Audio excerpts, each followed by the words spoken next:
King of Crunch is back with Burnout Paradise for the PlayStation 3 and Xbox 360. This series flipped the asphalt when it debuted.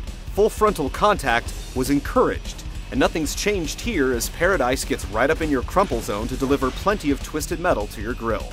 But does the road remain the same, or does it feature a few new twists and turns?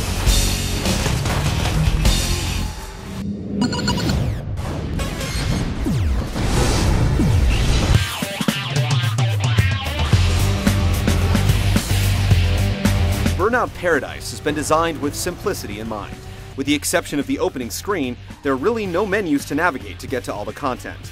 You're dropped into the massive Paradise City, and then you simply pull up to stoplights to take on each race.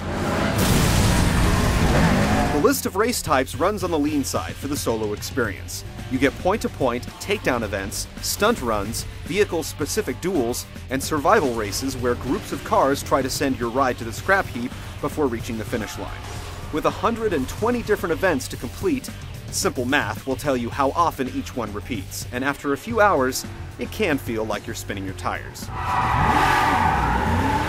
As with most games that highlight crumpled sheet metal, there are no licensed cars available for play, though there are many close approximations. The stat sheet says that there are 75 different vehicles, but that number is misleading because variations of each are included in the head count. Each ride is rated in speed, aggression, and stunt ability. Cars classified as speed rides have a quirky turbo meter that has to be used all at once. Stunt cars spin and barrel roll rather quickly, and aggressive cars can take a lot of punishment. In the early going, vehicle ratings are irrelevant, but by the time you upgrade to your third license, it starts to matter. You can tap the D-pad at any time to bring up the multiplayer options, and the only real menu in the game. From here, you can call on friends to race with you in 50 different challenges that change depending on how many people you link up with. You can also create custom races and then save them for later use. The multiplayer suite is seamlessly integrated into the game and surprisingly robust. Knocking out all 120 mission objectives and unlocking all the vehicles in the single-player option will take you a long time. The multiplayer has just as much staying power, making Burnout Paradise a game that will undoubtedly give you your money's worth.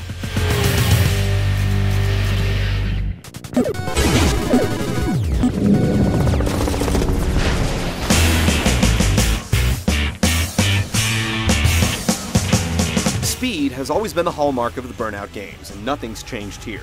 The sense of velocity as you careen down the roadway is exacerbated by the plethora of trackside objects. You gradually build up your burnout meter by swerving through traffic, jumping, or otherwise driving like a maniac, and then you can unleash it for some incredible speed. Experts will be able to use the turbo to rebuild the meter, creating a perpetual burnout. There's simply no other racing game that blows you back in your chair like Burnout Paradise. Handling is forgiving, yet plenty responsive, allowing you to navigate mazes of cars at warp speed. Each vehicle has its own characteristics for acceleration, braking, and steering, and it only takes a mile or two before you get a handle on each one. The open-ended environment can be both a blessing and a curse. In one sense, it's fun to just drive around looking for shortcuts and ramps, but at the same time, the spaghetti-like network of streets and alleys can become incredibly confusing when you're trying to find the quickest way from point A to point B. You're forced to learn every last nook and cranny of Paradise City, especially for the stunt challenges where you have to keep your combo going to succeed. Speaking of which, pulling off barrel rolls and spins isn't the easiest thing. There are specific ramps that will start a barrel roll, but making sure your vehicle ends up tires down is a little more challenging than it should be. The same goes for flat spins, which are a little more forgiving. Another problem with the open world is that once you start a race and it becomes obvious you're not going to win, there's no way to restart it. You can stop your vehicle for a few seconds and the event will end, but you'll still have to drive back to the same stoplight to start it again. One thing that you can take on at any time is a showtime event. Seemingly a replacement for the crash mode in prior games, here you look for a stretch of road with tons of buses, press both shoulder buttons at the same time, and send your vehicle into a crash that can be perpetuated by tapping the turbo button. These can last for several minutes and can look outright ridiculous, yet they're incredibly fun. We would definitely take the old crash mode over this one, but what's here isn't bad. Selecting vehicles, repairing damage, and refilling turbo have been woven into the fabric of the open world as well, making sure that once you're inside Paradise City, you never have to leave. As you complete races, your license class improves, and you can use the PS3 and 360 cameras to snap your mug. The cameras are also used for snapping your photo just at the time of defeat during head-to-head play, which is a nice touch. We admire Burnout Paradise for trying new things. Not all of them work, but the foundation laid down by the solid driving and physics make it easy to overlook some things that didn't quite work out. When you're dodging bridge supports at 200 miles an hour, it's hard to get angry over having to turn around and do it again.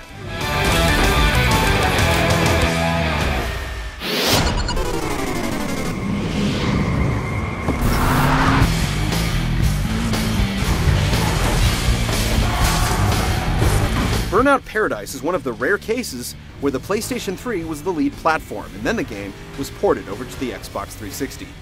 It shows in some subtle ways, making it the superior-looking version of the two, but not by much. Frame rate is of the utmost importance in racing games, and both versions run incredibly smooth, no matter how much vehicular mayhem is on screen. There is still some slight draw-in here and there if you're looking for it, but considering the size, detail, and scope of Paradise City, it's certainly forgivable. Vehicles closely mimic the real thing, even if the official name isn't used, and they generally look pretty good, though not quite at Gran Turismo 5 levels. The trade-off is that the environment is much more detailed, and that was the right choice to make. The way the vehicles crumple, windshields shatter, the pieces of debris go flying in every direction is second to none, making you appreciate each and every impact. The only quibbles we have with the presentation are the absence of a driver, and one of the most annoying announcers ever. This is Crash FM, and I'm DJ Atomica, fresh from Radio Big to be your guide to the streets of Paradise City.